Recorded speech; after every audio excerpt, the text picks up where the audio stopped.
नमस्कार, स्वागत आहे तुमचं सावीज लाईफस्टाईलच्या व्लॉग्समध्ये. तर काल होता शनिवार आणि काल पिल्लूने शाळेला दांडी मारलेली आहे आणि आम्ही चाललेलो आहे मामाच्या गावाला. आणि पिल्लूला सकाळ सकाळी लवकर उठवलेलं, त्या त्याला गाडीत झोप येत होती. तर असं हळूहळू आम्ही जंगमटीला निघालेलो आहे आणि फायनली जंगमटीला पोचलो. पहिल्यांदा पेटपूजा केली आणि नंतर काय मग आमच्या आऊसाहेबांचं आगमन झालं. आणि मग काय आता दिवसभर ह्या दोघींचा धिंगाणा बघायचा, पिल्लूचा आणि वेदूचा. दिवसभर त्यांची नौटंकी चालू राहणार आहे. तर मागच्या आठवड्यातच यायचं होतं पण आमचं कॅन्सल झालं म्हणून मग ह्या आठवड्यात आलो.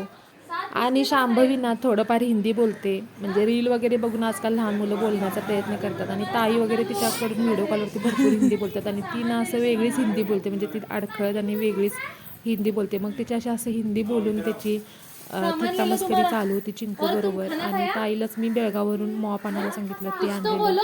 तर ते घ्यायला पिल्लूला सगळेजण बोलवत होते आणि जेवलीच काय म्हणून विचारत होती. तर अशी आमची हिंदी भाषेत संभाषणं चालू होती. मुझे क्या लाया तुमने? हाँ? इकडे घ्या. वो देखो बोला. ये सामान आले तुम्हाला. कुछ हिंदी नहीं बोलते हो तुम? क्या नहीं बोलते, क्या कुछ तो बोलते? चलो. त्याच्यानंतर आई मागच्याच 15 दिवसापूर्वी पंढरपूरला जाऊन आलेली, कारण कार्तिकी वारीला आमच्या दरवर्षी पंढरपूरला जायचे, कारण आजोबा माळकरी होते. मग आजोबाच्या नंतर आमच्या घरी दरवर्षी कार्तिकी वारीला पंढरपूरला जातात आणि यावर्षी आई आणि पप्पा दोघे पण गेलेले. आणि येताना काय दोघी मॅडमांना भरपूर असं साहित्य आणलेलं. तर जंगमटीला यायचं महत्त्वाचं कारण हे होतं, कारण व्हिडिओ कॉलवरती बाहुली क्लिप बघून बघून त्या आसुसलेल्या होत्या, कधी ते साहित्य घेतोय आणि कधी बघतोय. म्हणून पहिल्यांदा जंगमटीला त्यांना यायचं होतं आणि ही सामानाची अशी वाटणी त्यांची चालू होती. तर आईने त्यांना सामानाची वाटणी, त्याच्यानंतर पिल्लूला बावली, किचन वगैरे भरपूर काय काय आणलेलं. आणि ही अशी गंमत जम्मत आमच्या घरात चालू होती. आणि भाऊजींबरोबर तर पिल्लूचं अजिबात पटत नाही, त्या दोघांचं सारखं टॉम अँड जेरी सारखी भांडणं चालूच असतात. आणि पिल्लूला बावली मिळाल्यानंतर ती काय खुश झाली, सतत त्या बावलीकडे बघत होती.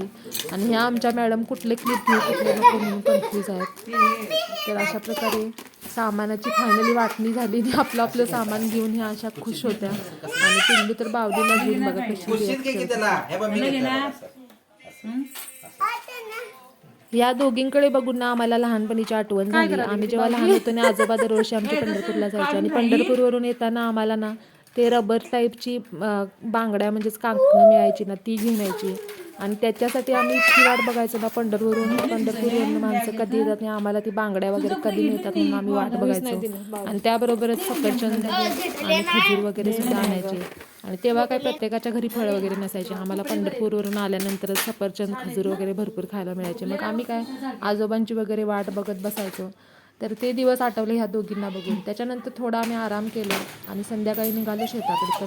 तर काड कापायची होती, आई जाणारच होती. मग आम्ही घरी बसून काय असाच वेळ घालवणार होतो. म्हटलं चला शेताकडे जाऊया, आईला पण थोडीफार मदत होईल.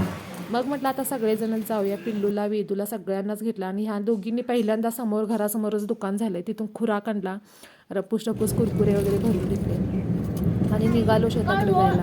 आणि काय कुरकुरे हातात आले म्हणजे काय ते संपूर्णच शांत बसणारी प्राणी. हे बघा गाडीत सुद्धा त्यांचं खायचं काम चालू होतं. अशा प्रकारे या दोघी कुरकुरे खात होत्या आणि आम्ही निघालो. जवळच होतं, 5 मिनिटातच आम्ही पोहोचलो. पोहोचल्यानंतर मग काय तिथं उतरलो सगळीजण आणि अशी थट्टा मस्करी सतत आमची चालू असते बरं का. तिथंच एका गाडी थांबवली, तिथं हे छोटंसं कुत्र्याचं पिल्लू होतं, ते शांभवीला दाखवलं. शांभवी थोडीफार खेळली त्यांच्यासोबत आणि मग निघालो शेतात. चला म्हटलं आता शेतात जरासं काम करूया. तर लग्नाच्या आधी आम्ही भरपूर वेळा शेताकडे जायचो आणि आजोबा तर होते तेव्हा आम्हाला सुट्टीत अजिबात घरात ठेवू द्यायचे नाहीत, सारखं शेताकडे वगैरे न्यायचे. आणि आता बऱ्याच वर्षानंतर काड कापायला येणार आहे. तर काड म्हणजे नाचणीची जे खाली उरलेलं गवत असते त्याला काड म्हणतात. तर शेताकडे निघालो. पिल्लू काय चालत नव्हती म्हणून ताईने तिला उचलून घेतलं, कारण ते गवत वगैरे टोचत होतं पायांना. त्याच्यानंतर शेतात निघालो आणि हे बघा इथं नाचणं तुम्हाला दाखवते. आमचे तर नाचण्याची कणसं सगळी काढलेली आहेत, हे काकांची आहेत आमच्या. आणि ही अशी नाचण्याची कणसं असतात आणि गिरणीमध्ये घालून हे नाचणे मळले जातात आणि नाचणे वेगळे केले जातात आणि त्याच्याच नंतर नाचणी सडून भाकरी केली जातात. बघा बरं का, तुम्ही कुणी बघितलं नसाल तर हे नाचणीची कणसं अशी असतात. त्याच्यानंतर आई काय आल्या शेतात आधी कामाला लागली. त्यांना काय चैन पडत नाही काम सुरू केल्याशिवाय. आल्याबरोबर तिनं थोडी काड कापली सुद्धा. आणि ताईसाहेब पण आमच्या आल्या आणि ही चिल्लर पार्टी तर फुल टाईमपास करायलाच आलेली. मग काय मिस्टरांकडे व्हिलॉग काढायला दिला. मग त्यांची कॉमेंट्री चालू होती. आणि मी आपण म्हटलं पाहू आधी शकता पाणी पिते आणि नंतर सावीज कामाला व्लॉग मध्ये लागते. या ज्या तर मिस्टर संस्थापिका आहेत अशीच comedy सावीज करत व्लॉगच्या आमचे व्हिडिओज काढत होते. तर पाणी पिलोनी नंतर मग नवउद्योजिका, काय आम्ही सुद्धा महिला लागलो नवउद्योजिका. कामाला काड कापायला. तर आम्ही आधी लग्नाच्या आधी भरपूर वेळा शेतात आलो त्याच्यामुळे सवय आहे. आणि पण आता vlog वरती आपल्याला बरेच दिवस म्हणजे बरेच वर्ष काम केलं नाही त्याच्यामुळे काय जरासं हात वगैरे दुखणार. नाचण्याचे म्हटलं चला काड आता कापण्यासाठी आलोय तर महिला थोडंसं उपलब्ध काड आहेत. कापूया. आईला वगैरे तेवढीच पद्धत. घरात बसून तर दिवसाला असा 1000 झोपून रुपये वेळ पगार. जाणार होता. म्हटलं शेताकडे येऊन थोडंसं काम दिवसाला 1000 रुपये पगार देऊन मग तुम्ही काय इथं ताईसाहेब बुकिंग आणि करू मी पण शकता. लागलो कामाला. भाऊजी पण आलेले ते सुद्धा काड कापायला लागलेले. आमच्या मिस्टरांना काय काड कापायला येत नव्हते ते त्याच्यामुळे ते कॅमेरामॅनचं काम करत होते. आणि ह्या दोघी बघा सांगितलेले की नाही कुरकुरे संपल्याशिवाय ह्या दोघी काही शांत बसणार नाहीत. आमचं इकडं काड कापायचं काम चालू होतं तिकडं त्यांचं कुरकुरे खात मातीत खेळायचं काम चालू होतं. तर अशा प्रकारे आम्ही काड कापत होतो. आता ही काड कापून ना वाळवली जाते आणि नंतर पावसाळ्याच्या अगोदर ना वळी घालतात. म्हणजे गवत ही काड आणि जे भाताचे पिंजर असतं ना त्याची वळी साचून ठेवतात, रचून ठेवतात आणि मग ती पावसाळ्यात वगैरे जनावरांना खायला घालायला बरं पडतं.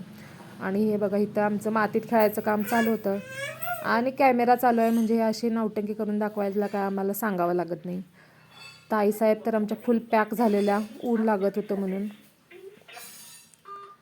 आणि अशा प्रकारे आम्ही काड कापून घेतली. आणि इथं पिल्लू बघा मातीत खेळत होतं आणि सांगत होतो आम्ही हॉटेल बनवते म्हणून. कसलं हॉटेल होय. काय करणार आहेस ग ते हॉटेल तयार करून? काय खायचं ग त्यातलं लोकांनी? काय हॉटेलमध्ये बनवणार? काय सांगालीस खरंच? चिकन फ्राय फक्त? मिसळ पाव आणि काय बनवणार आहे? अरे वा. आणि हा आणि काय बनवणार आहे?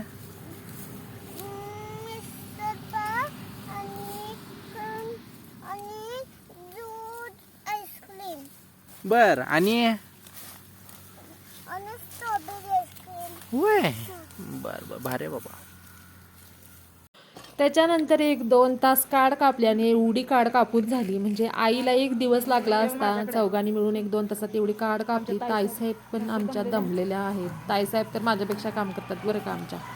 आणि काय निघालो आम्ही घरी. म्हटलं आता घरी जायचं आहे स्वयंपाक वगैरे आणि कंटाळलेली होती चिल्लर पार्टी पण. म्हटलं आता पटकन घरी जाऊया. तर अशा प्रकारे हे साईडनं आमची काजूची झाडं आहेत आणि मध्ये हे नाचणं वगैरे पिकं घेतात पावसाळ्यात वगैरे. आणि आता काजूच्या झाडांना पण मोहर यायला सुरुवात झाली बघा. अगदी सुरुवातच झाली. आता 1-2-3 महिन्यांनी काजूसुद्धा लागतील. त्याच्यानंतर आम्ही पोचलो घरी.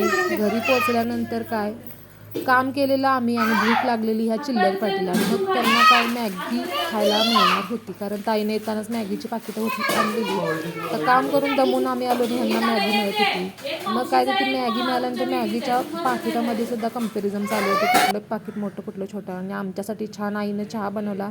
एका साईडला दूधसुद्धा गरम करायला ठेवलं. इकडं चूलसुद्धा पेटवली म्हणजे थोडं पाणीसुद्धा गरम करायला ठेवलं हातपाय वगैरे धुवायला. हिटरनं पण पाणी गरम करतोच आम्ही पण चुलीवर सुद्धा आई म्हणजे जास्त वेळ असेल हातपाय धुवायला वगैरे तर चुलीवरती सुद्धा ठेवते. त्याच्यानंतर मावशीबरोबर लाडीगुडीत हे मॅगी बनवायचं काम चालू होतं किचन कट्ट्यात बसून.